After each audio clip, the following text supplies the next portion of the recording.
ਅਤੇ ਜਿਸੇ ਬੂਟੀ ਲਾਈ ਹੂ ਪੀਰ ਮੇਰਿਆ ਚੁਕਣੀ ਜੀ ਇਹ ਵੀ ਅੱਲਾ ਵਾਲਿਆਂ ਦੀ ਚੁਕਣੀ ਜੀ ਇਹ ਵੀ ਅੱਲਾ ਵਾਲਿਆਂ ਦੀ ਚੁਕਣੀ ਜੀ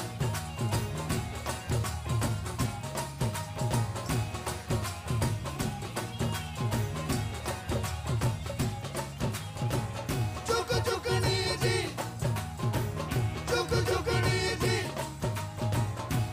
ਚੁਕਣੀ ਜੀ ਚੁਕਣੀ ਜੀ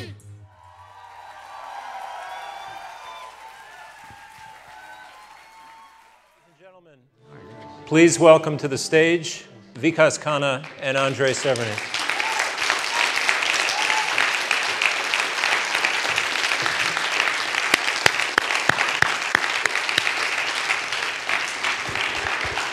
Okay. Good to see you.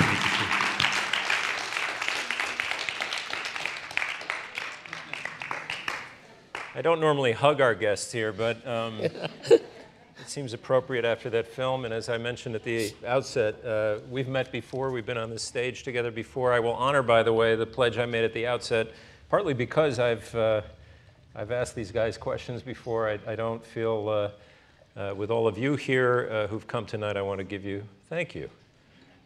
Wow, served by a chef. First of all, Andrei, congratulations. That's a beautiful film. Thank really. you very much.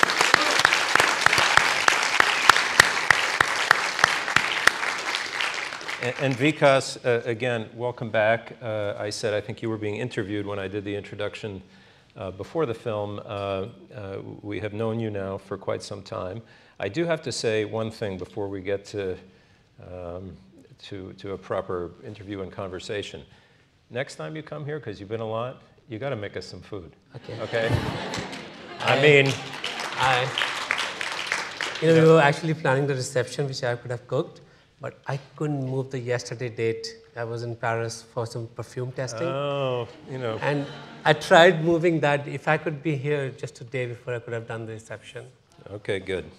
So we'll think of that when we're having whatever we're having afterwards that will not be prepared by Vikas Khanna. It's great to see you. Before we get into other questions, because she's, I know from our previous conversations, obviously such a big part of your life and such a big part of the film. How's your mom doing? She's okay.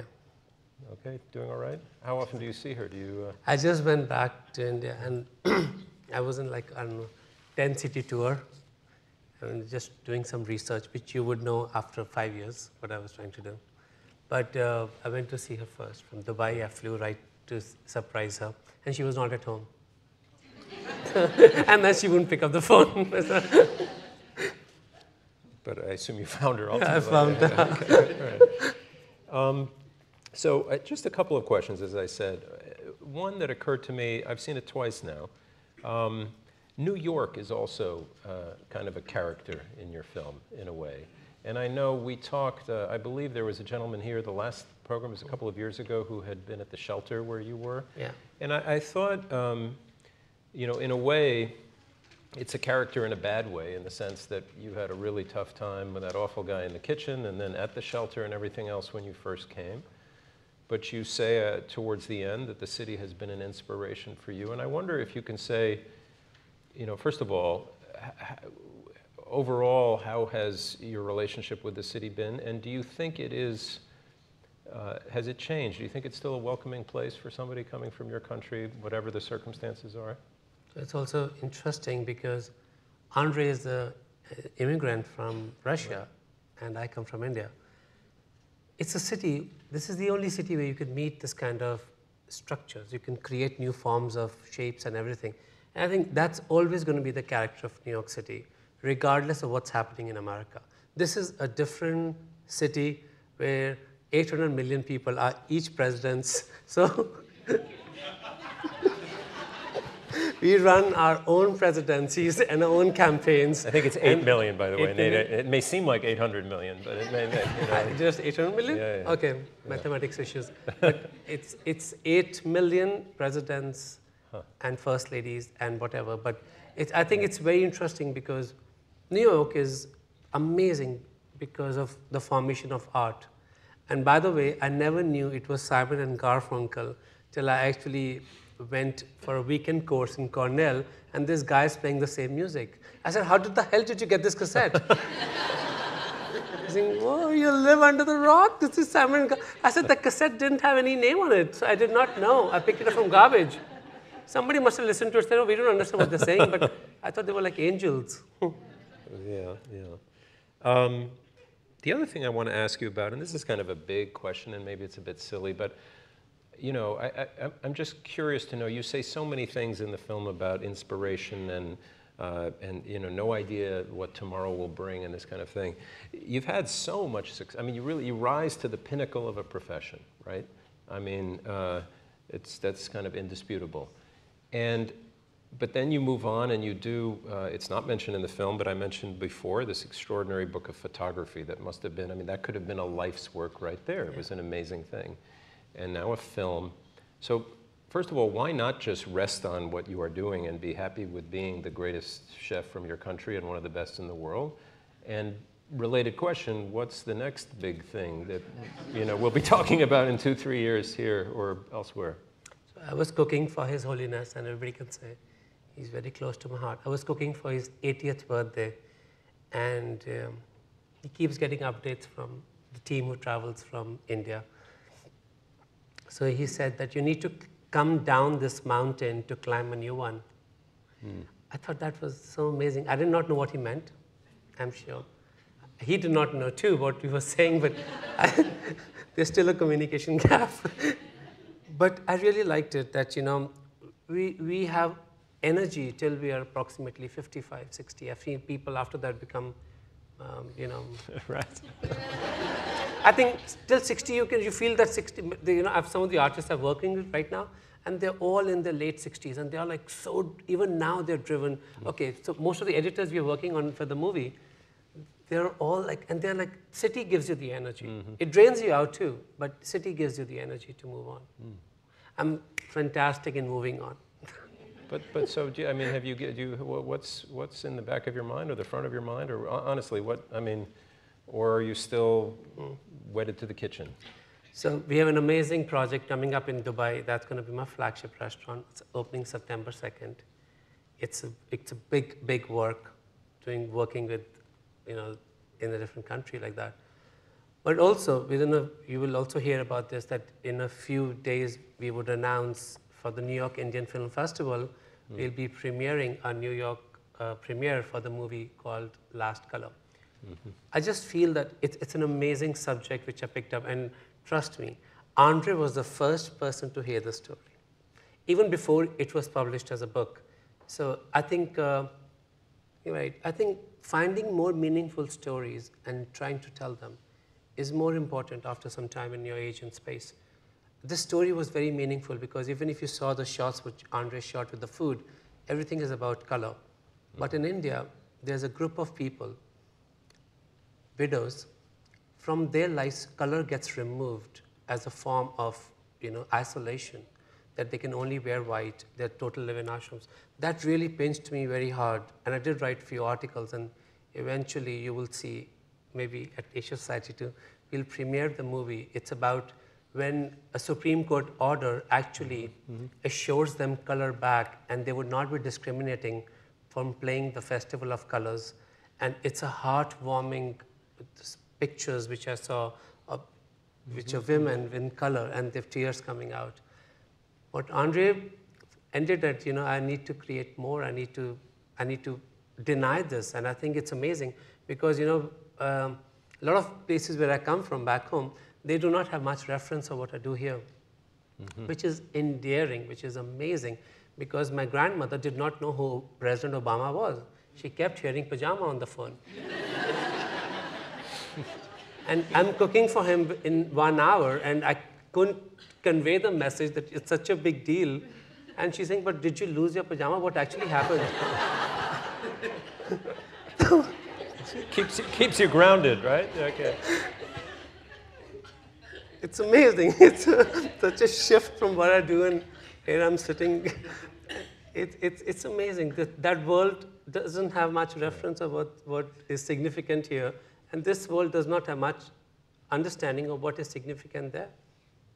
if within the poverty, you will, we did touch about the subject of the riots in my city because they had affected me even now. As now in America, you're lucky we can get counseling. Back home, they'll slap you.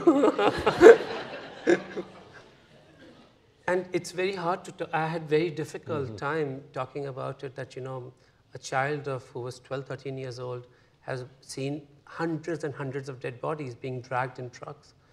And it had just killed me somewhere. And I think you're sum total of all the experiences. And I cannot deny what that had affected me. And I don't know if you told them, but right on this stage, my first documentary was released. We did the world premiere on December 2nd in 2011 at Sikh International Film Festival, where I made a whole documentary about the communal kitchens of the Sikhs. If I had not been closely associated to it, a lot of times you think that a normal life or the stable life or the laurels are okay and we can sit down. I just think that after some time you feel that I need to destroy the mandala, like you must have seen The House of Cards. That's the first reference most of the Americans have. Wow. You need to destroy the mandala and create something new. Yeah, well said. Andrei, can you explain to the audience how you first came to know this man, and how then it came to pass that you were making a brilliant film about him? So Vikas came to our photo studio because he needed some pictures for his books. I later discovered that he's very prolific, and he's now on his 38th book or something like that, right? 38th book. So I had no idea who it was. I started taking pictures, and gradually over time, because Vikas liked the photos, so we started working again. And how long ago was this? This was 2.5 years ago, 3 years Lara ago. was not even 1. Lara was not even 1, so that means three-something years old. Lara is my daughter. She's here in the audience. I celebrated her first birthday. That's how I know. Yep. I had no idea who Vikas was, and he started telling me bits and parts of his story, and I really loved it, and I loved just listening to what he was saying, because there was a lot of wisdom in it. And I looked him up. I saw that he's huge. He posted a picture of us doing the photo shoot, and immediately, it's like, I don't know, 60,000 people liked it or something like that. Like, oh my God, who is this man? So we started talking at the beginning about doing maybe a short film or something that we could create maybe with an interview and some footage in India. And then it started to grow and grow and grow. And we decided that it's essential actually to go to India to do some of the reenactments. We have this young boy that's playing Little Vikas, yeah. So and for me it was very interesting to play with also to play with the difference between a conventional narrative film and a documentary, and these borders are kind of blurred here. And I've always been fascinated with India.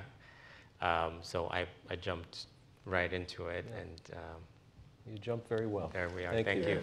I was telling them that a lot of people in Bollywood, they've asked if they want to do a movie on me. So it's very funny. That's before I told Andrei, you have my 100% commitment on this. So we go and see the screenplay. I flew in from New York, and we are in Mumbai, sitting in this huge office of this big production house, and they drafted my storyboard of life. It was all about the love story. And they had shortlisted some actors, and they wanted to check if I'm okay if they play my character. The entire thing was about love story. And I'm like, I need to come back to you. I need some breathing space. I come back to New York. I told Andrei, I'm with you. The love story, it'll be hard for me. So I told them, I said, so when can we start? I said, the moment I die, you can start this movie. Oh. I was like, oh God, this is going to be a hard call, because everything was about that girl who used to sit in the front. And that was a good little story. I mean, yeah. I know. I mean, Nobody paid attention to me. But she used to sit in the front, and the entire thing was about that. It was about the day, I think that movie ended on the call from the Michelin guide. And at that time, I was with Janoon Restaurant.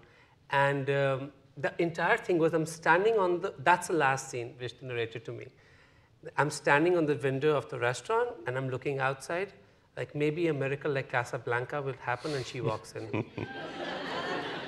I'm like, I was 7 when I met her. Like, how would I even recognize her? She must, like, listen, no, that is how we imagine. And you guys, in the end, we'll do a sequence like Jai Ho, where you guys are dancing in the restaurant. I could tell Andrei, that's the end they're expecting. Can we do something? She's saying, don't worry, the story will be, the resilience will be the love story. Oh, very nice. I have one last question, and then to the audience, which is, I think I know, but you have this, and I'm glad you included it.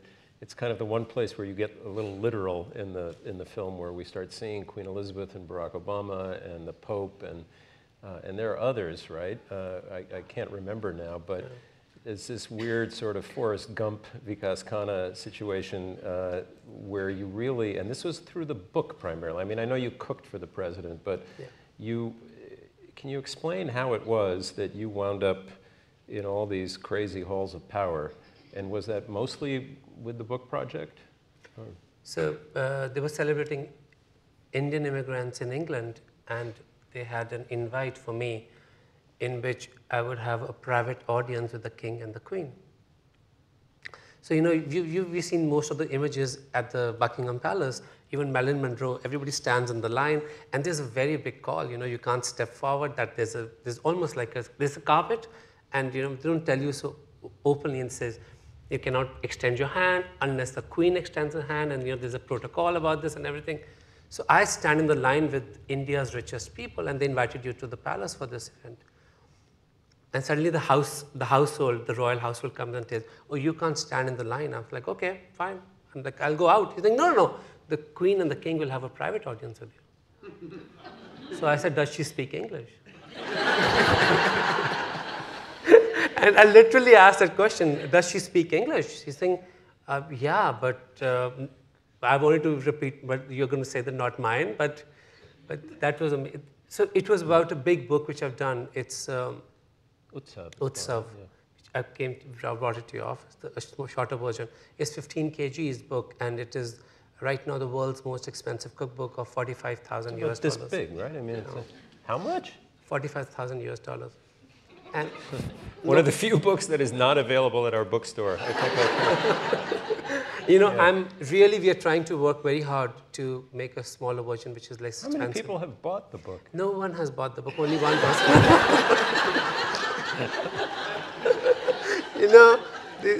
I don't know if we have authors in the audience. It's a beautiful book. When I submitted the book, it was 200,000 images of India. Yeah. It took me 12 years to write it. Yeah. When the guy told me outside the library, you'll always be 10 times less than me, I said, I'll be 11 times less than you. But I'm going to make sure that I'm better than you eventually. I think you need these crazy projects because you don't want to be boxed. As I was saying, that you want to be boxed just once in your life, and it's all gone. But before that, shouldn't be boxed. And that book came, and you know how fortunate he is. I actually got a copy of the book and took it to his office. And we only have 13 copies of the book. So we have a president's office when he was at the White House, President Barack Obama. We have Queen Elizabeth, we have Dalai Lama, we have Pope, and we have 12 dignitaries. And me. And that was a digital copy which I bought. And I told you, the real copy has liquid gold. And the copy which was presented to the Queen, it took us 3 years to make it. And we didn't cut a single tree for that book. So we used rice paper, and we used rice paper, and it became so heavy. But the Queen said that she's going to put it in a summer home on the main table because she wants to show the diversity of India through this book. So that's what I understood in her accent.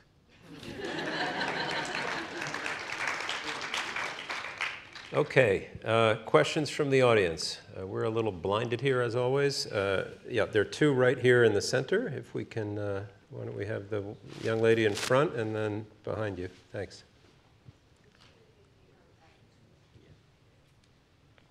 Thank you. Okay, I was very inspired by the film, and there's a section where you talk about failure and how it's liberating, and I would love to jump on that bandwagon. But how do you deal with the consequences because you failed? Like, there are real-life consequences to failing, and how do you balance that with jumping on the bandwagon of like, oh, it's freedom now? That's my question. I think I suffer from acute ADD, and it's very, sometimes I just have such a, but I think Andrei wanted to focus on not the glory of it. He wanted to focus on the basic human instinct of how we sometimes failing of a relationship or breaking up of a business or, you know, signing up a wrong contract so many times. But I felt that if we do not move on, we do not distract ourselves to something totally new, it really helps me. It's really helped me. You know, I just feel that sometimes you're living, even when you're doing regular jobs, it's so important to be distracted. It is, I know it sounds horrible when we say all our lives we've heard stay focused, and I'm saying be distracted. Being distracted has really helped me because whenever I'm facing a huge failure in one part, I'm like, get distracted, I can't manage the sinking ship.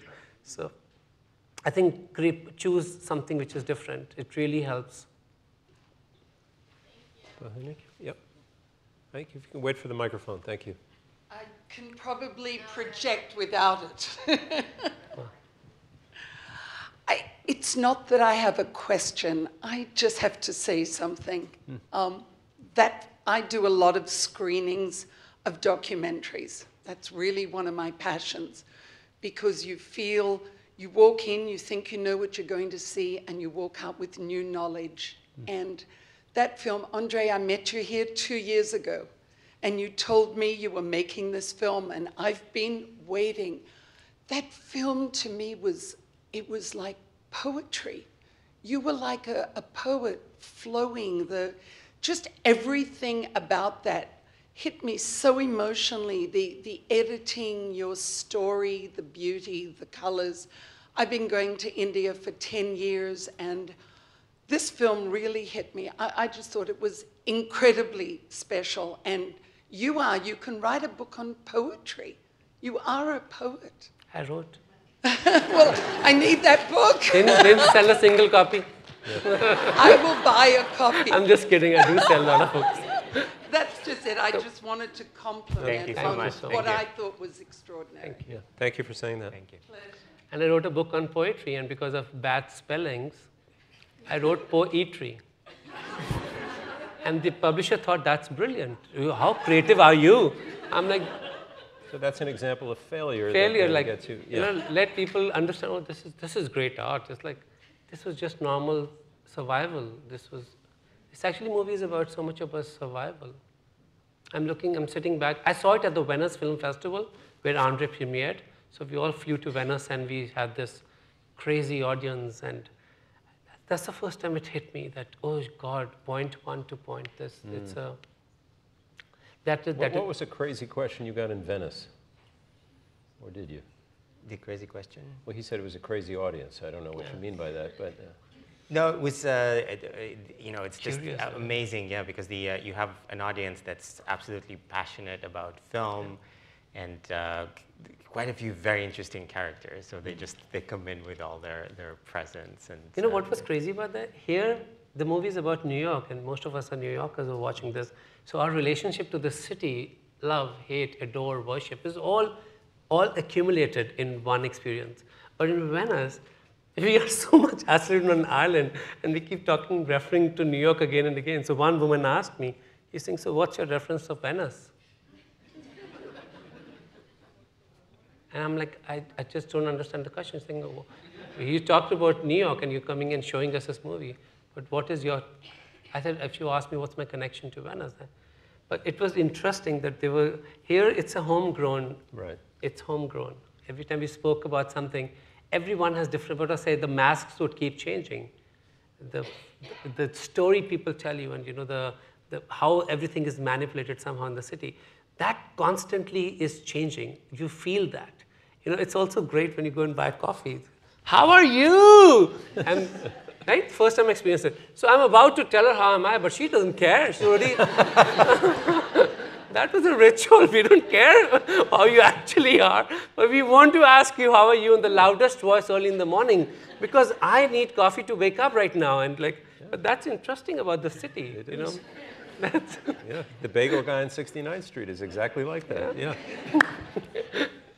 Any other questions for Vikas or Andrei? Can I jump in for a Please second? do. We'll pass the mic here. Yeah. I just wanted to introduce members of my team because it was please. really a team And your effort. daughter as well, I hope. Absolutely. So the Stephen Cardone he's sitting there. is my co-editor, and he was also filming.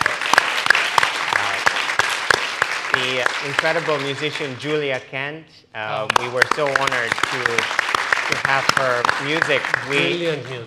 The entire film had original compositions, so great it was music, Julia's music, and then it was music that we did, that we also recorded in Manipal and in Amritsar with musicians there. So it was really, really special.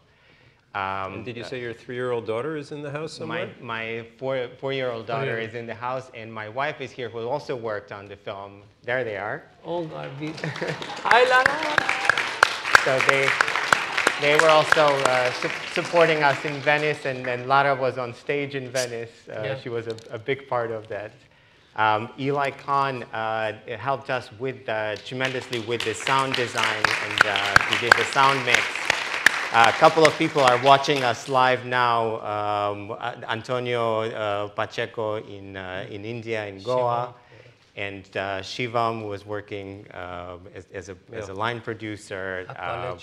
Per Osterby, our sound recordist, is now watching in Copenhagen. So it's a very international team. You remind me, I have to open the iPad to see what sort of questions we're getting from there. Oh, there are several. Yes, you had one right here. I'm sorry. And thank you all to the crew for being here. Andrei and Vikas, thank you very much for coming here and have the chat with us. We really enjoyed the film. We feel it's full of inspiration and positivity. Definitely a job well done. And I have one question for Vikas. As a Michelin-starred chef, I think you know there are more than 600 Michelin-starred restaurants in France, but probably less than 10 Indian restaurants on the guide, and none of them are in India. But we all know Indian cuisines are very flavorful, especially the food that we tried in India. So how important do you think it is for an Indian restaurant in India to have a Michelin star? I think it was kind of strange because...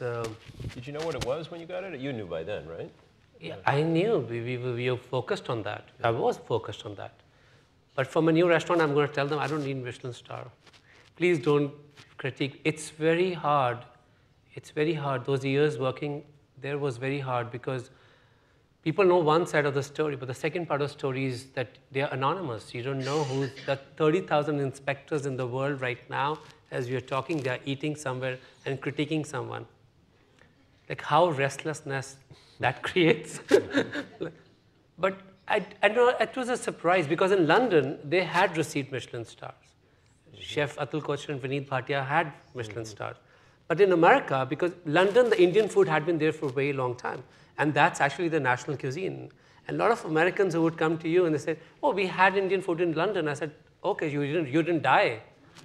They said, no. I said, it means it's okay because Americans were still, like 20 years ago, America was still skeptical about Indian food. So I think everybody was more interested because, or knowing about it because it was very new when an Indian chef would be getting this kind of honor. So we'll come back to the audience in a second. The questions seem to be divided kind of between food-related questions and then life-inspiring, sort of inspirational questions. So here's one. Amy on Twitter says, for Vikas, what advice do you have for young South Asian Americans wishing to follow an unconventional career path? It's amazing. It's what? It's amazing. First of all, you need to know you're following an unconventional path. Because a lot of people get into this denial kind of thing that they think this is totally conventional what they're doing. Because when you know you're unconventional, you will work 10 times harder. It is always going to happen. And I think it's, they need to stay very thick-skinned. I remember Sir Salman Rushdie once said that, you need to have a heart of a poet and skin of an elephant. I think, of course, his analogies will be the greatest, but, but I did not, that was really I'd tell that to everyone. Accept it, that you're going to get a lot of resistance, but the rewards will also be much higher because you'll be the first one to break the code. Right, right. Well said, you and Salman Rushdie. Any other? Yes, sir. Slightly impudent question. Hang on just one second. All those people in Copenhagen and India need to hear you too. So I have a slightly impudent question. You are obviously a man with a good sense of humor. It could be, in fact, that your name is Khanna. I'm curious what your name is. Khanna, of course, means food in This is Hindi. genius. Seems a little, too lucky. This is genius. This is genius. I'm telling you, this man deserves an applause. I'll tell you why. My first name means Vikas, which means evolution. And my last name is Khanna, but Americans say Khanna. So it means evolution of food. So I just, this is the guy who gave me the visa. He told me in New Delhi. So your name is food? I'm like, no. He's saying, yeah, Khana is, I know Hindi because I work in Delhi. He's saying it means food. But Khanna is? Khanna is the name of a city. Yeah. It's a place where we come from. But it's actually, I haven't got used to saying myself as Khana. And I did a book called Khana Sutra. It was Khanna Sutra, but I said Americans are going to say Khana Sutra, so let's do it like that. Thank you. Thank you. Good question. It's one of the few questions that's gotten applause. Tough act to follow. Yes, sir. Second row here. Yep. Oh, I'm sorry. Go ahead. Namaste, Vikas ji. This is Priyanka. Before anything else, I want to my utmost respect for you because I have been battling a dreaded disease. And whenever I used to feel low, I have lost the count how many times I have watched your video on YouTube. And every time it gave me courage. It was a disaster for me. And I think you gave me a new life, Vikas ji. Oh. Yeah. I battled cancer. And I'm a home chef, and my food travels all over US and to Canada. And every time I pack my food, first thing I see is your photograph, and first thing I see is your YouTube video. And I say, शायद मेरा रब यहीं है कहीं. That means my God is somewhere here. And today I have brought something for you, and my father is almost in the dying stage. So I said, I'm not going anywhere, I'm not meeting any people. But I said that I have to meet my God today. And the best thing is that my classmate Barnali Rath and her husband Nilamada Panda, they made the film. Yeah. So Vikashi, I don't have any questions for you, but tell me what should I do when I feel low? Because, it's like, I feel like food is something for me, a religion. Food is something, I was telling Shobha, that food for me is a temple. Vikashi, can you help me? What do you do when you feel low or when you see everywhere there is dark? Because I have seen enough dark in my life. This is my 8-year-old daughter. My husband has come. We have come from New Jersey. So. Thank you so much.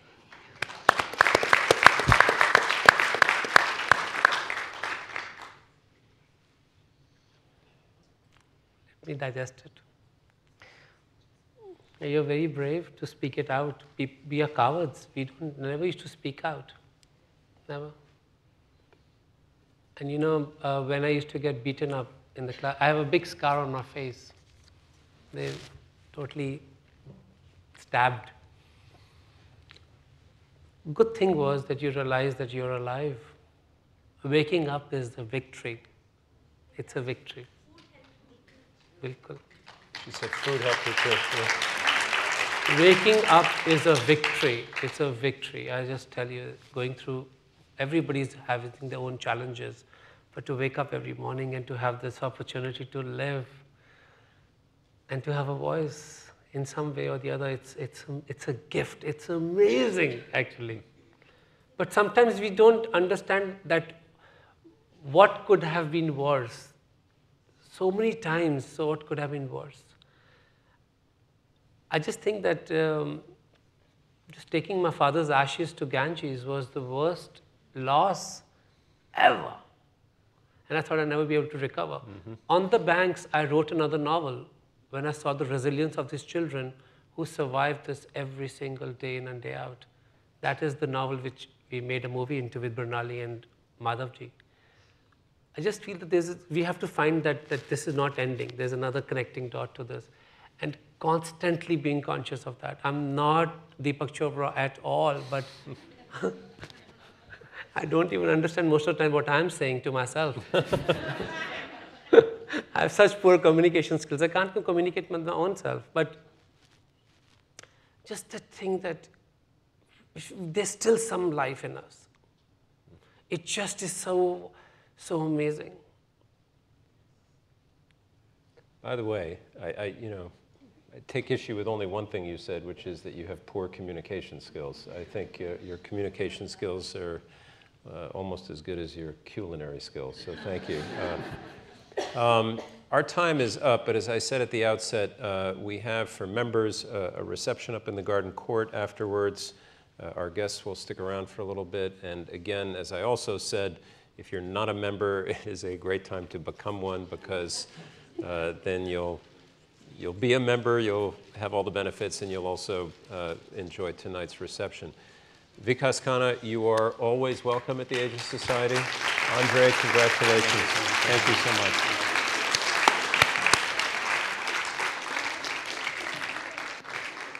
That was great. Thank you.